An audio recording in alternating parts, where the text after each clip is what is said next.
welcome to Arts Express. This is Prairie Miller, and on the show, U.S. wars, hungry sailors, and here's what's interesting about Lindsey Graham's sister. Pacifica host Garland Nixon is onto it.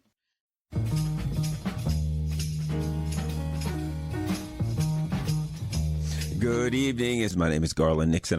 I run off at the mouth. People call, they agree, they disagree, etc. But the bottom line is this is a medium for people to be able to come together and have critical discussions about the community, critical discussions about politics, foreign policy. And I think it's necessary. Really believe it's necessary because there aren't very many mediums like that left anymore.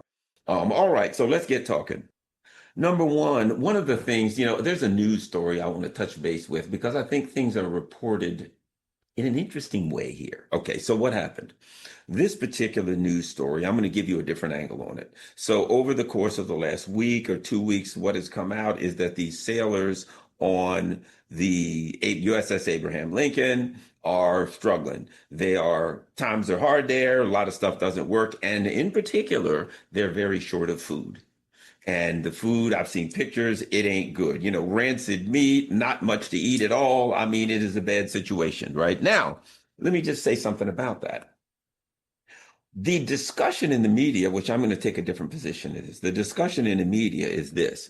The U.S. government, Pete Hegseth, the military screwed up, and therefore the soldiers don't have enough to eat. The soldiers are supposed to have enough to eat, blah, blah, blah. Let me take a different position.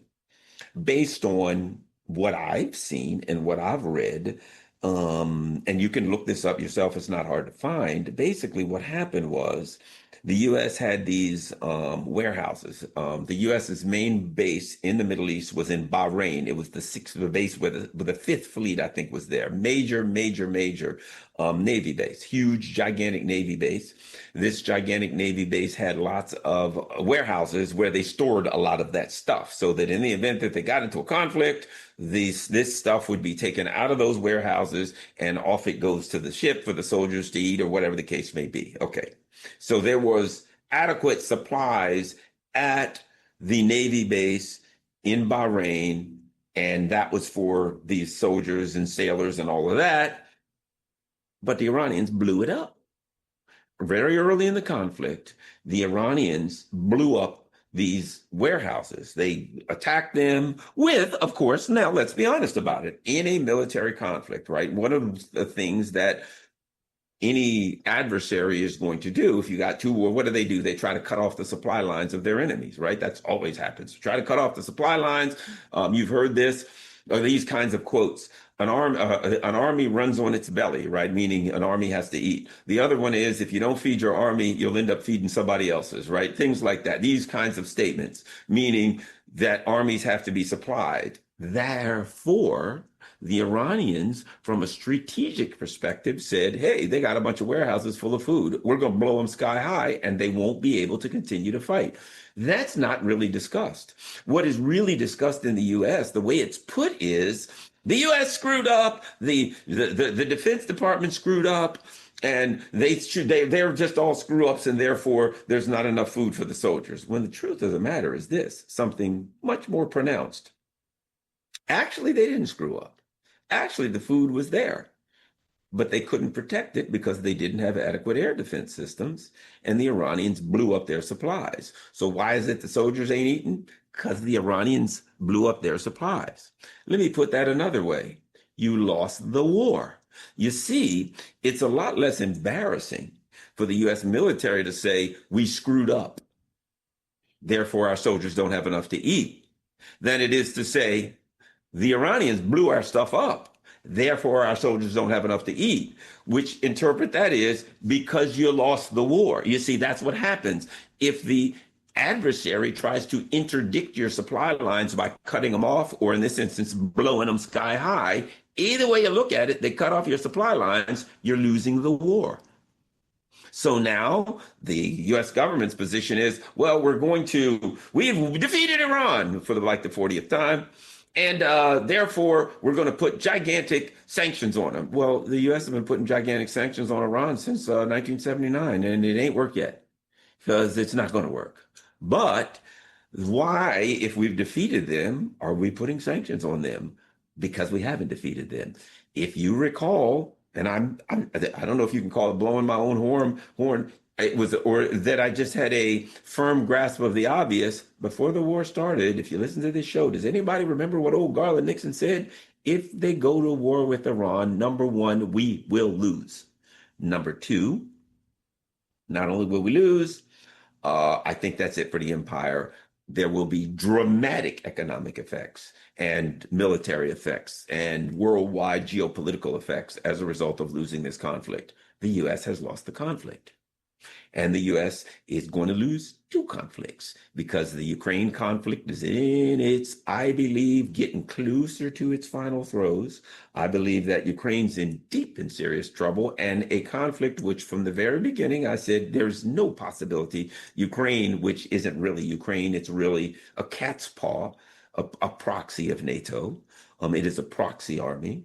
It is the US and NATO saying we're going to sharpen up Ukraine and we're going to throw all this stuff in there, and then we're going to throw Ukraine at Russia and weaken Russia. And in fact, you may recall Lindsey Graham saying, if we provide them with all the stuff they need, Ukraine will fight to the last Ukrainian. Let me just say something about that.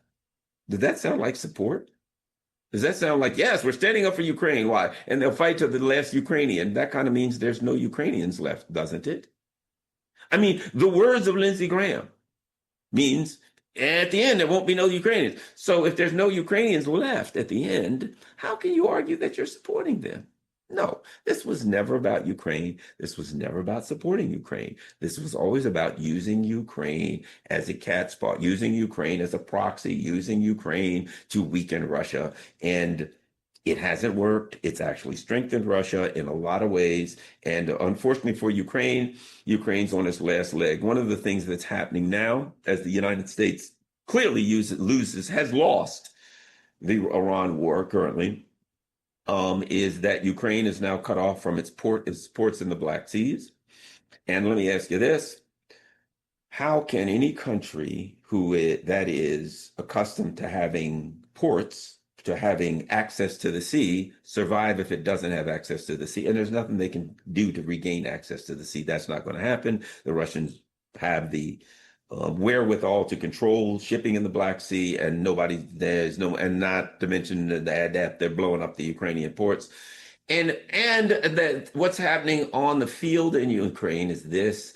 In the Donbass area in eastern Ukraine, there's a couple of towns left, Kramatorsk and Slavyansk. I've been following them. They're the last two heavily fortified cities in Ukraine, and they're about to be surrounded, and therefore that's it for eastern Ukraine. Russia will have taken the entire Donbass. Now, why is that important? Because 1 month after the war started, there was a meeting in Istanbul between the Russians. This was called the Istanbul Accords. 1 month after the conflict that Russia came in, there was already an ongoing war, a civil war basically going on. So Russia comes into the civil war in February of 2022. In April, I believe it was, of 2022, roughly a little over a month later, they came up with an agreement. And the agreement was in the Istanbul Accords that Russia would not go any further and they would stop fighting. And they had a bunch of things in the agreement. Okay. And if Ukraine had taken that, they'd still have a significant part of eastern Ukraine, but they didn't take it. And they've been saying all along, we're not going to give up 1 inch to Russia. And I'm thinking like this. If you don't give it up and what you've already lost in an agreement, you're going to lose it all. And, I said it on this air. I said, if they don't give up what they've lost so far on the ground, they're going to lose it all. And they didn't give it up. And now they're going to lose it all. That wasn't a hard call. That wasn't difficult. There were people taking this position. They shouldn't give it up. And I'm like, wait a minute. I understand what you're saying in theory. In practical application, if they don't make a deal, which actually they did sign the deal, and then that deal was killed. But my position was, if they don't, what's the point? What's the point of saying, I'm not going to give up what I've lost so far when I know I'm never going to get that back and I'm going to lose the rest? You should have took the deal. You should have took the deal, but they didn't take the deal because, in my opinion, they're not in charge to take the deal. Ukraine is not a country per se. It is a tool of NATO. And that's pretty clear historically. And people get mad at me when I talk about this, the Iran conflict. I was talking to somebody the other day, and they said, "Look, Garland, you don't support the U.S. in the Iranian conflict." I said, "I support justice. Ukraine, I support justice. And I evaluate it, and I take the position that I believe is just." Well, what conflicts do you support? The last conflict that I would say that I supported, I mean, I wasn't alive then, but that the U.S. was in was World War II. If you look at the Korean War, man, look at that.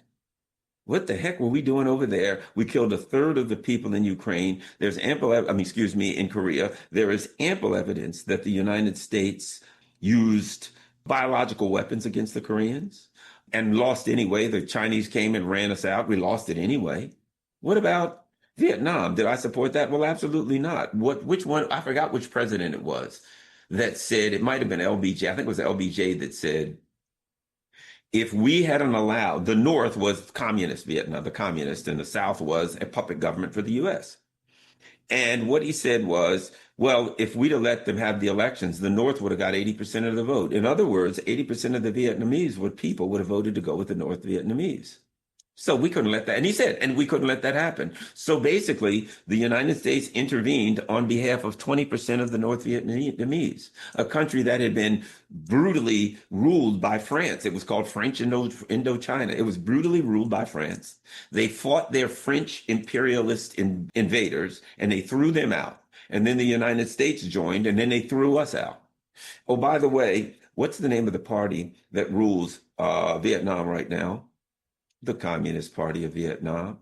So we lost 60,000 soldiers, 400,000 or 500,000 wounded, many brutally wounded, legs blown off, genitals blown off, blinded, arms, legs mangled, everything you name it, Agent Orange to, quote, stop the Communist Party of Vietnam. And who ended up in charge? The Communist Party of Vietnam is in charge to this day, and they got one of the strongest economies in the world, and they're happy. So what business of it is it of ours? So do I support that? Absolutely not. How about the first war against Iraq, where the United States didn't have enough support, and so they came up with this cockamamie story about Iraqi soldiers throwing babies out of incubators, and of course that was an absolute lie. It was a falsehood.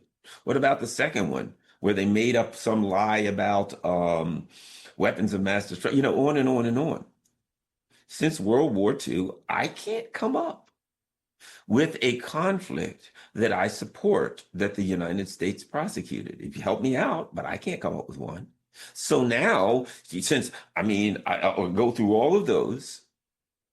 Grenada, the United States attacked a little island named Grenada, mainly because there was this black dude who was a socialist who was rising in Grenada, and can't have that little island become socialist. That was their business. He was a kind of a revolutionary kind of dude. They came in, they killed some people. They didn't really have an army to speak of. It was a little kind of island. The U.S. attacked that. I could go on and on. What about Panama? Unthinkable, where we had a CIA puppet in Panama, and we went in and we bombed Panama, killed 3,000 poor black folks and indigenous folks, just so we could demonstrate to Russia that we had a new bomber. That's why we bombed it, and then took the Manuel Noriega. What about Nicaragua, where the United States had a dirty war, the Contra War against Nicaragua, where the United States was literally working with drug dealers, importing cocaine into the United States, and working with just like brutal right-wing death squads, slaughtering people. I could go on and on and on. So my point is this: if you look at, to the person who said, you don't support any of the U.S.'s war. No, I don't. I find it surprising that smart, knowledgeable people can look at Israel. Well, that's a genocide. Why would you support a genocide? The United States is involved with a genocide. Let's go with Iran. What is the United States doing? An illegal war of aggression. The United States lied to the American people and said, yes, we're attacking Iran because they started with this, 3,000 protesters, 6,000 protesters. Then it went to 20,000, then it went to 50,000. I'm supposed to believe that the Iranian police killed 50,000 protesters in like a week? It's absurd. But then it changed. It was no longer protesters. We're doing it to stop them from getting nukes. When our own CIA says they're not trying to get nukes. They say there's no evidence that they're trying to get nukes, and our own intelligence agencies say they're not trying to, they don't have a weaponized nuclear program. And I'm supposed to, well, you believe that? So the bottom line is, the illegal war of aggression against Iran is based on a lie, just like every other war, and the Ukraine conflict is based on what? The United States overthrowing the government of Ukraine in 2014 and putting in a puppet government and trying to use Ukraine to take out Russia. And that war will be lost just like the rest of them. We're facing 2 more lost wars, but these lost wars are going to have a much more pronounced effect. You know, I remember like Jen Psaki saying, what did she say? There's a cost. Our values don't come without a cost. Remember that? Putin's price hike. The United States armed hundreds of billions of dollars into Ukraine. This war fires up, and then our prices start going through the roof because the cost of energy went up. And they're like, it was Putin's price. No, it was the United States government's foreign policy that caused us to hurt again. And now we start this war with Iran. We illegally attack Iran in a war of aggression, and the cost of energy is going through the roof, and it ain't going to slow up anytime soon. And we're probably going to end as a depression of some type as a result of this. And Trump, who does the same thing, you know, Putin's price hike, or if it's a Democrat, it's Putin's price hike, or our values don't come without costs, right? In other words, we, the working class, got to pay the costs because the rich folks ain't paying no cost. What do they care if gas is $7 a gallon? It don't matter to them. It's irrelevant. And so now Trump comes in, oh, I'm going to bring peace. All a lie. He does the same thing as everyone else. And now what I find surprising is how many people just go along with the system. Like they do, like Lindsey Graham's sister. Lindsey Graham's sister was interesting because she came in, yes, I support our war against Iran, and I support our war against Ukraine. Now, here's what's interesting. She said she doesn't know much about foreign policy, which I believe her. So what Lindsey Graham's sister effectively said when he croaked and she took his position was this: I don't know much about foreign policy, but I support the United States war against Iran. I don't know much about it. I support the United States proxy war against Russia and Ukraine. I don't know much about it. In other words, I don't know really that much about our foreign policy. However, as a matter of principle, I will support the United States government, whatever they do. I'm not going to look into it to see if it's good or bad, if it's just or unjust. I'm not going to look into it to see if it's right or wrong. I'm just going to support it.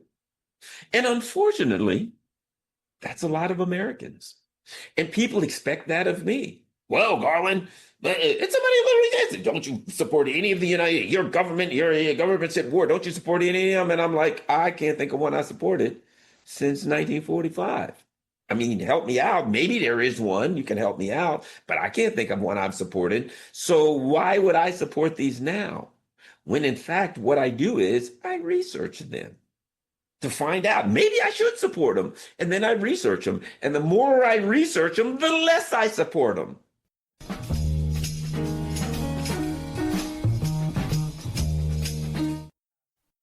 And coming up next on Arts Express.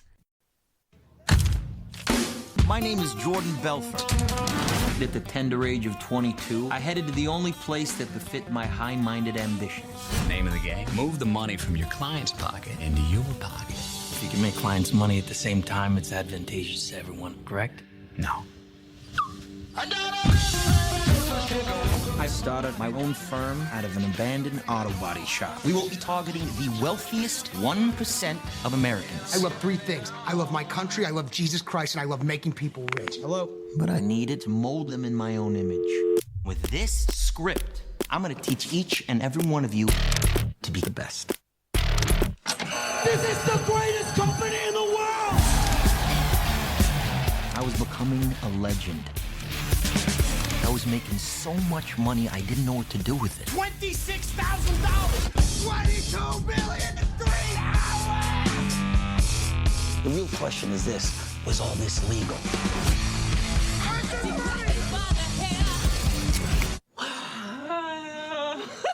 Absolutely not. Hang you up from the heavens. He's got pictures of your whole inner circle. This is bad. It's okay. Rub my temple. You're all right. This right here is the land of opportunity. You just tried to bribe a federal officer. This is America. This is my home! Good for you, little man. Me, the little man. The show goes on! They're gonna need to send in the National Guard to take me out, because I ain't going nowhere!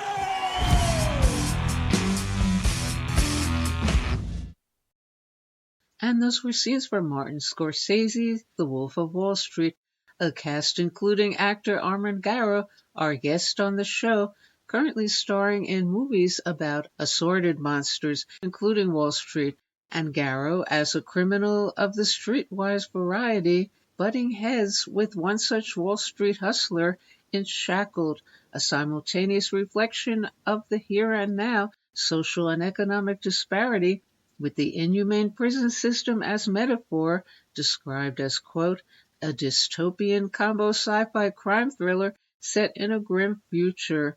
And Garo, a former cop turned actor, is no stranger to both worlds and cop criminality, he observed as well, as his proletarian gangster Max gets paired with a stock market conman inmate, and the disparity sparks fly, to say the least.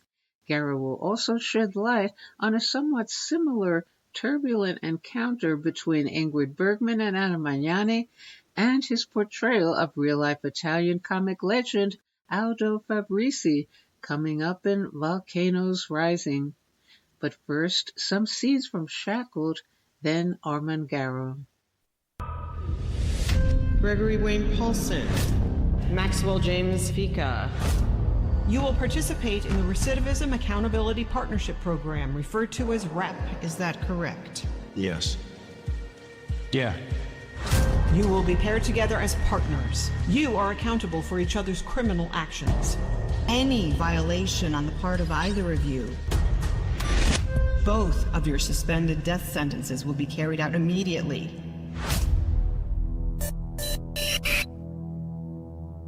I've missed too much already. My daughter is the only good thing left in my life. What about your partner? Maybe we ought to get to know each other a little better. Well, let's just head outside. Max, what the hell are you doing? Don't worry about it. Come with me. You had no idea what you were getting into. If you tell the police what's going on down here, that would force me to do something unprofessional. Relax, Ward. This is how we live.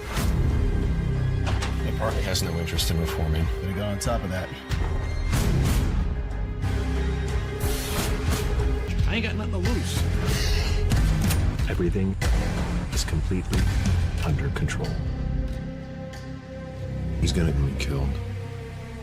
It's him or me.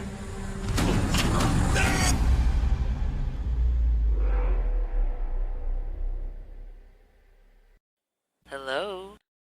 Hello, Prairie. Hi. Armen Garo, yes. Hello, Armen, and welcome to our show. Okay. Okay, great. Very good. What led you to go for Shackled and portraying your ferocious and scary Max? Well, it all began with a project I had done with one of the co-writers and producers, Graham Powell, who is an intensely talented, quite an intensely talented actor. And we had done something many years ago called Graduation. He had approached me in a casting office and cold pitched it right out on the street. And then many, many years later, he contacted me about Shackled. And he sent me the script. And what an intriguing story. That was exactly, and in answer to your question, I was gripped. I couldn't put it down. It was such an interesting dystopian view of sort of a futuristic sci-fi parole system for prisons. Specifically the Recidivism Accountability Partnership Program. And that's what it was called.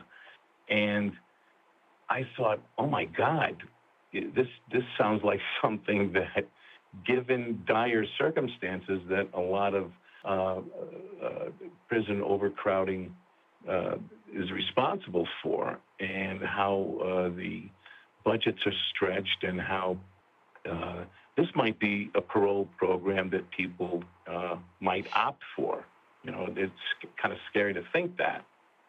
And that I was in. I was all in.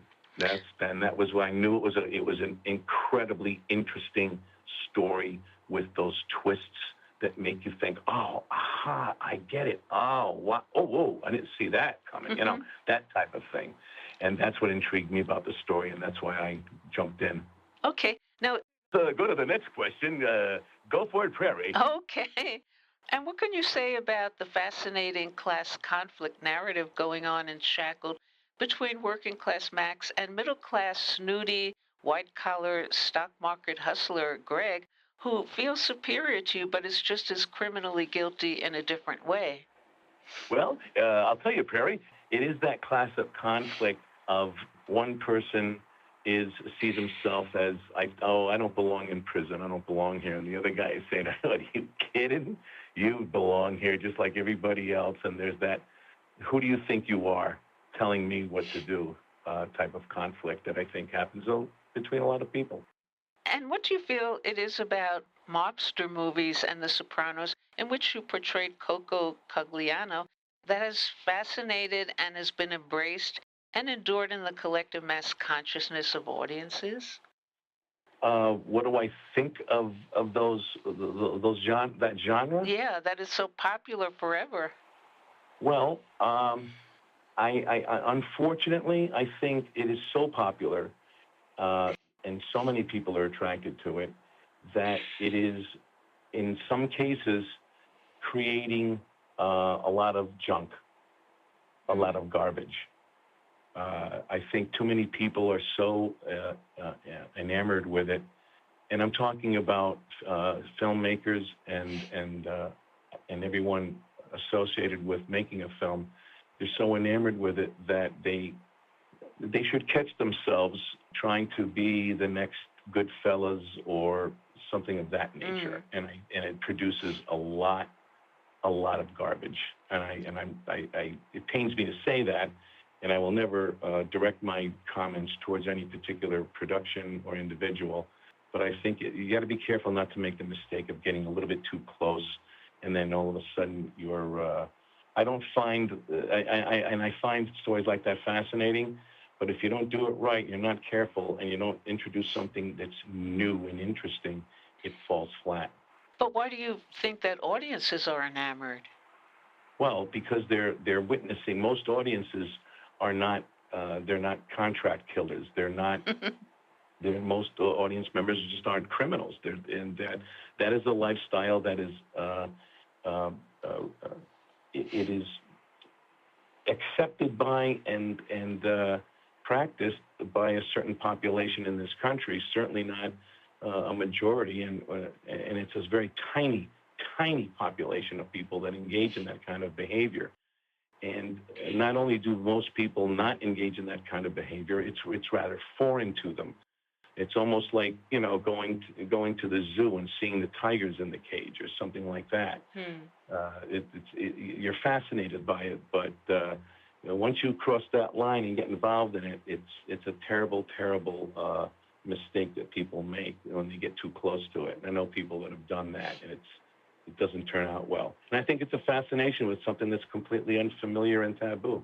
And I wanted to ask you, you starred in Vault and Good and Screwed with Vincent Pastore, and in The Sopranos as well, though not in the same episodes. So what are your memories of Vincent, who just passed away?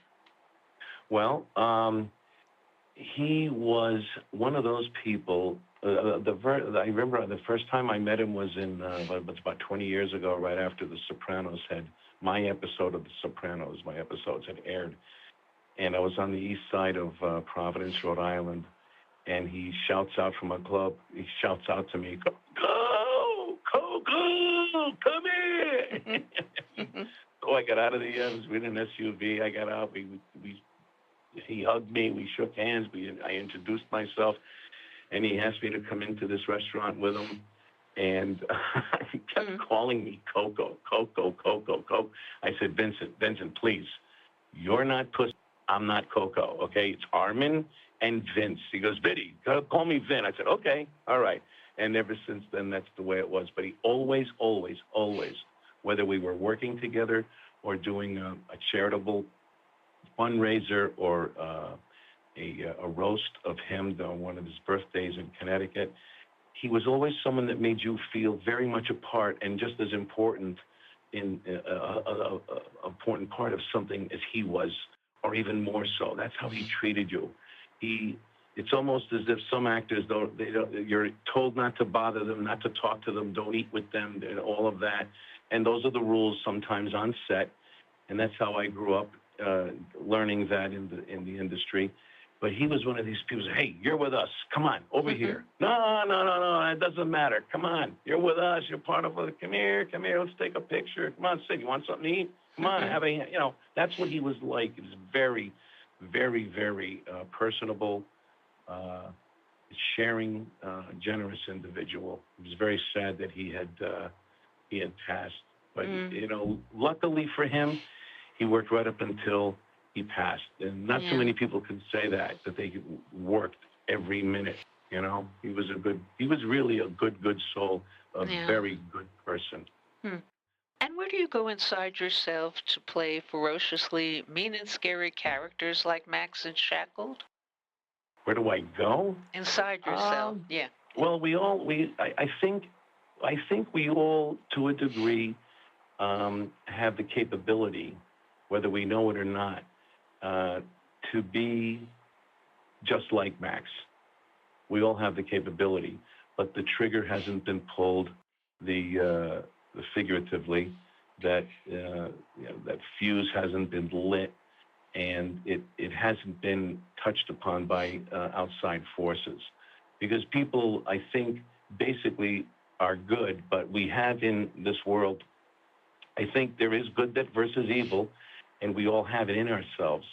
And I think the good always prevails. However, there are triggers and fuses inside of people that can expose things that you never thought were there.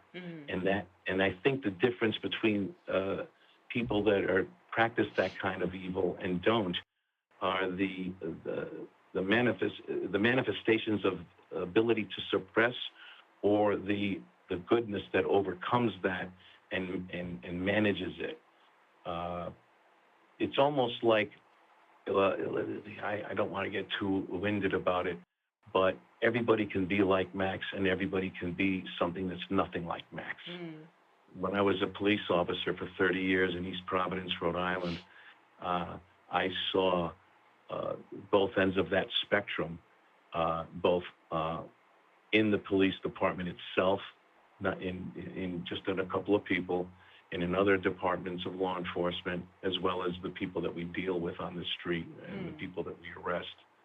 Get to make observations. It's important to observe a lot of things about yourself and other people to understand what goes on with someone like Max. And how do you shake off those characters at the end of the day? Shake them off? I don't. I don't think about it. I simply employ whatever conduit I need to travel through to get from point A to point B with any given job that I have. There's a reason why someone is where they are. There's a reason why people are the way they are, or why the character is the way that character is. And all you have to do, without talking about it, is go through the stages of a person's life that might mimic your own or might parallel yours. And For example, I graduated college preparatory military school, day school, Albany Academy. I went on to get a college degree. I went to graduate school. So I went through those stages. Someone like Max might go through a stage of he went to a reform school, and then he was in a juvenile detention, and those were his stages. And there are things in human nature that either get developed or don't for one reason or another. And the final product is who that person is. And you just adapt that. But once I'm done, I'm done. I forget about it to the next project. And what can you say about the different challenges of playing real people? As Italian actor and comic legend Aldo Fabrizi in Volcanoes Rising described as Anna Magnani and Ingrid Bergman in a feud for the ages, fighting for the same role and the same man causing volcanoes to erupt.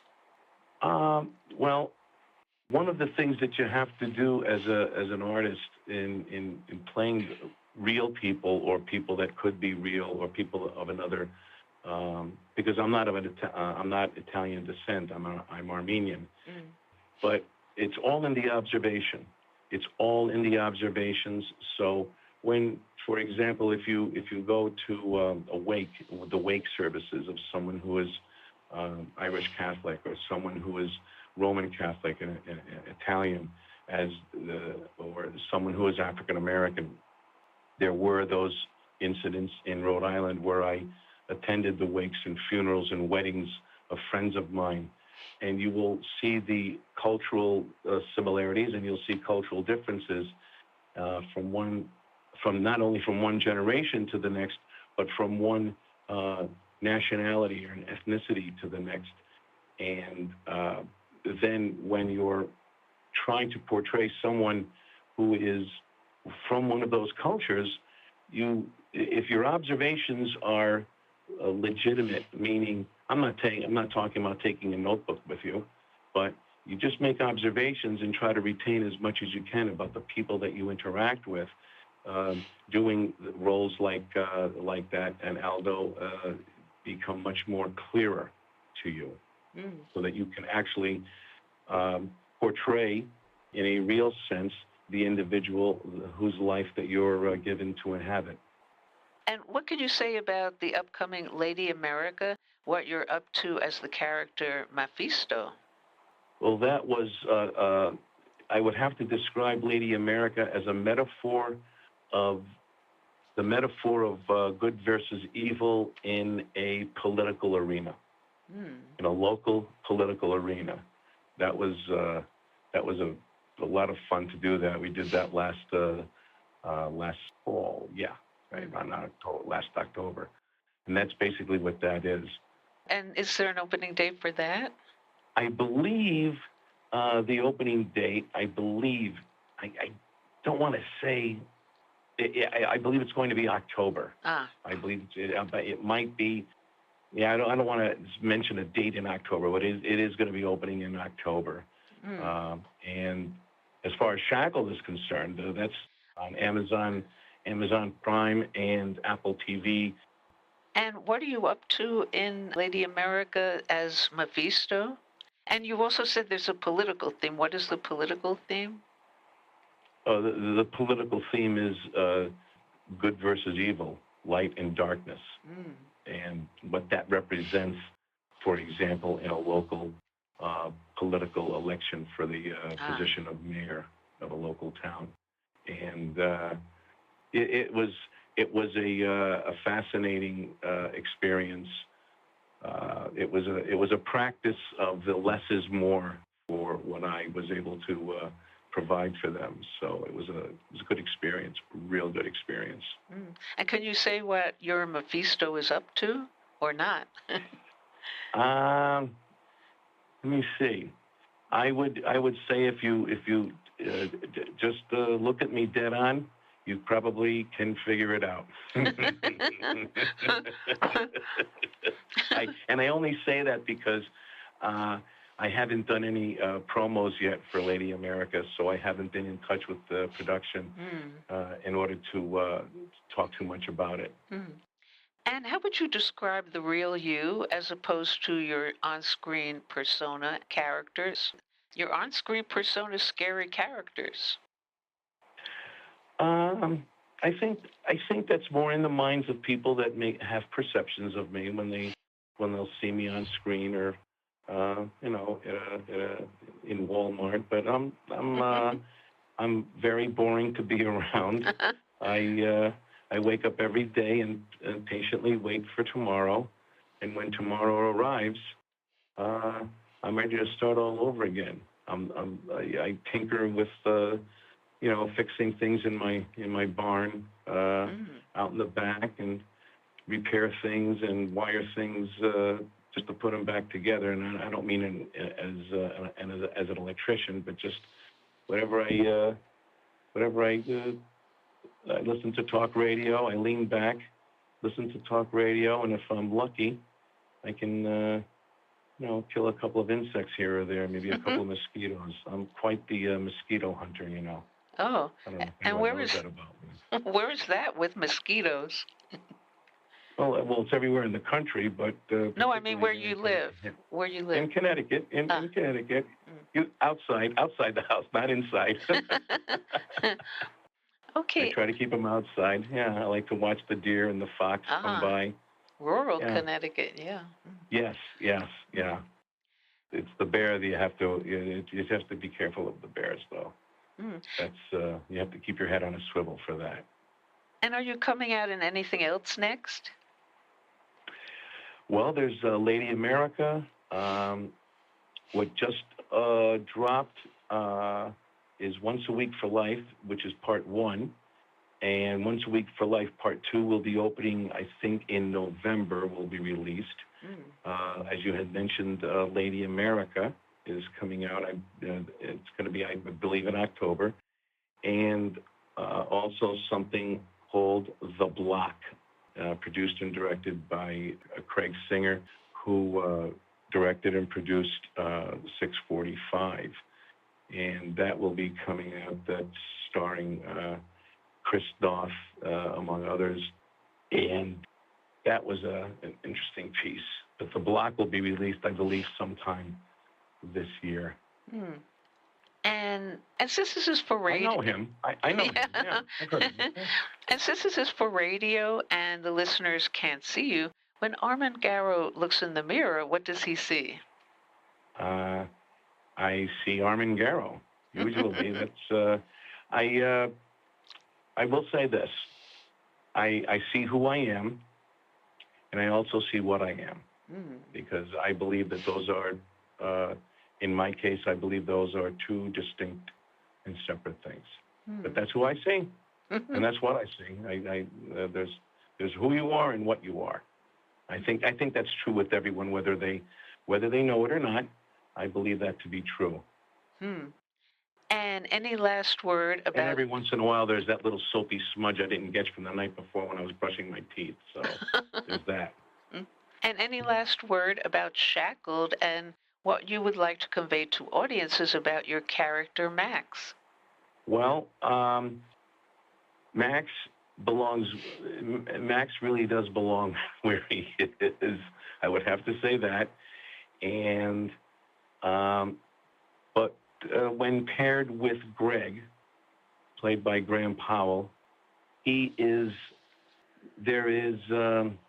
what I'd like people to know is that there's a little bit of Max in everyone. You just have to be careful to manage it if you're not careful. And I think that's true. I really do think that's true. You have to be very careful. If you don't manage things like that, the adverse effects of evil, it'll overtake you, and you'll enjoy. You will enjoy. As far and David Bottrell is in it. There's a scene that he does where he is. Boy, I'll tell you, I've never been in a room with such an intensely intimidating actor. Oh yeah, he was oh my God. Yeah, plays a guy I work for. So I think you'll be pleasantly surprised. I think people will really like this film. Okay. Well, thank you so much, Armen Garo, for joining us on the show. Thank you very much. I truly appreciate it. It's been wonderful talking to you, Prairie, and I hope your audience members enjoy the rest of their evening. See how I did that? Yes. Okay, bye. Bye-bye now. Take care. And coming up next on the show. This is Dennis Broe for Lies, More Lies, and Damned Media Lies. And our segment today is called Moldy Bread and Virtual Circuses, Imperial Entertainment in Decline. And we're going to focus on two television series which offer, though in somewhat disguised form, a critique of contemporary global inequality and the skewed morals which in mainstream media accompany that imbalance. The two series, Widow's Bay and Maximum Pleasure Guaranteed, are both produced by Apple TV. Both illustrate what is possible to say in a highly controlled medium, and in their limitations, what is no longer possible to say, or what is in the process on corporate media of being closed down at every moment. Apple, by the way, the only major media company not to sink its profits into AI, got off to a slow start with its hits, Severance, The Morning Show, hardly being that, and with some contemporary clinkers like Margot Has Money Problems. Severance, a favorite of bourgeois critics, posed as a workplace critique, while actually Apple-washing the company's practices such as exploitative outsourcing, while The Morning Show, though mildly excoriating daytime news shows for their blatant sexism, ultimately found the good in their constant blathering and translating the news into flashy, unentertaining entertainment. In these two recent outings, though, the company seems to have found a cagey way of lodging a critique.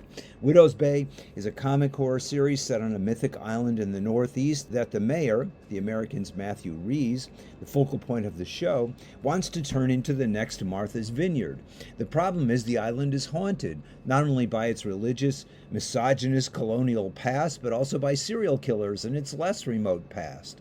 The residents, led by a salty ex-sea captain and a quirky mayoral aide, unpopular in high school and mocked because she survived a serial massacre, continually warn the mayor not to go ahead with his mass tourism project. He remains largely oblivious to their warnings until slowly, episode by episode, he begins to acknowledge that not every island can be turned into a tourist paradise. It's the same lesson Ivanka Trump and Jared Kushner are being taught by a mass movement of Albanian street protesters in their attempt to create a billionaire's haven, which just happens to be also a strategic waterway connecting the Adriatic and the Mediterranean.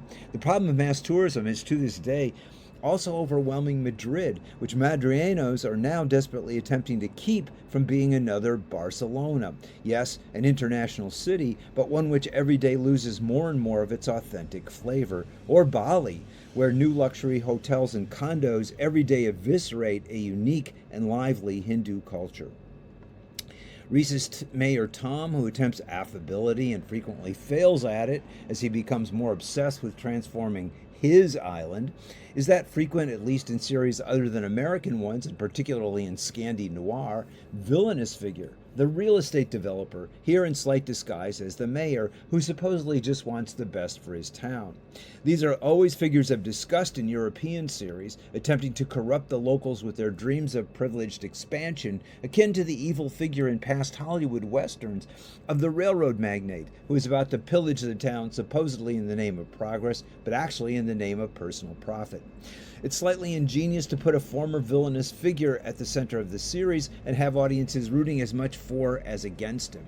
On the one hand, it's a sneaky way of validating progress for profit, in this case the tourism industry dragging the town into the 21st century, but on the other, it's a warning that the sanctity of place, even in this case one with its rotten secrets, is not to be tampered with. The consequences are disastrous, as in the two-part finale, the tourists expecting a luxurious experience are instead trapped underground as the island rages against them in a storm outside, and we watch as Cape Cod is turned into Amityville. Just as penetrating in its own way is Maximum Pleasure Guaranteed, where a superb Tatiana Maslany, she from Orphan Black, is punished unceasingly for her daring to want to have sex without guilt with a cam boy. What begins as physical pleasure without guilt quickly morphs into Paula being attacked, having to learn how to defend herself, and then being arrested for defending herself. There's an element here of the old American puritanical guilt that any sex outside of marriage or hardcore commitment leads to disaster, but that's not the overriding point of the series. Paula is trapped in a conventional lifestyle. She loves her daughter, who her former husband and his conniving partner are trying to wrest from her. She resists and flees the suburban corporate mom image, will not hold for her, refusing to go along as the window dressing for her husband's boss's party, where she is chastised for mispronouncing the name of one of the other Stepford wives as Kirsten rather than Kirsten, while all the time wanting a more playful sex life that her husband is unable to offer. This is the hysterical woman of Freud's Vienna of the early 20th century, here persecuted for stepping outside of rigid boundaries of a life which has seemingly changed little in over a century. Her bucking that rigidity leads to potential devastating consequences, not just with her daughter, but with the law. The other prominent point of the series is that Paula expects the people she encounters to be decent, but instead what she meets everywhere are the ruthless but respectable denizens of a profit-driven society. These include the male cop, who determines her guilt mainly by her acting outside the norm, her ex's partner, who fixes the judges for their custody battle, her co-worker, who seemingly helps her only to betray her by using her plight to get ahead, as a journalist complimented by her editor for being a Machiavellian backstabber and learning the lesson that a real journalist has no friends. All this is initiated by the original transgression, the betrayal by the cam boy, because later she is told he saw her love for her daughter as exploitable weakness. This series is far more superior to Apple's other series on the subject of monetary sexual liaisons, Margot Has Money Problems, where the usually reliable showrunner David E. Kelley succumbs to a cautious, pedantic examination of the subject. Maximum Pleasure is also extraordinarily well written, with episode 6 paying off in a shocking and novel way Chekhov's dictum that a gun that appears in Act 1 must go off in Act 5. And boy does it. For more, check out on Substack, YouTube, and Apple Podcasts. This is Dennis Broe for Lies, More Lies, and Damned Media Lies. And that's all we have time for today on Arts Express, Expression in the Arts. And if you'd like to express yourself too, you can write to us at theradiogoddess@gmail.com. Until next time, this is Prairie Miller leaving the station.